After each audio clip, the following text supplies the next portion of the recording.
Film की कहानी की बात करूँ तो ये फिल्म होती है छत्तीसगढ़ के बलरामपुर जिले के एक छोटे से गांव चरचरी की है, जहां केवल लाल पानी ही निकलता है। पुरानी कथाओं के अनुसार गांव में दंतेवाला नाम की एक चुड़ैल रहा करती थी।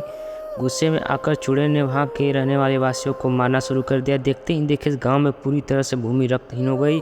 तब यहाँ से पानी भी लाल निकलने लगा और आज की समस्या पर आधारित ये फिल्म है। और ये फिल्म पूरा कॉमेडी और हॉरर स्टोरी पर आधारित है।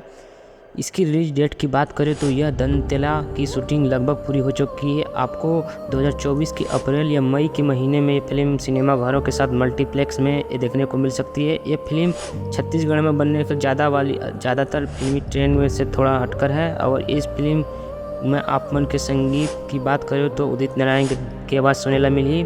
और ऐसे ही छत्तीसगढ़ी में वीडियो खातिर आप मन मोर यूट्यूब चैनल से लाइक सब्सक्राइब करो। मिलो नवा दिन एक नवा वीडियो के साथ।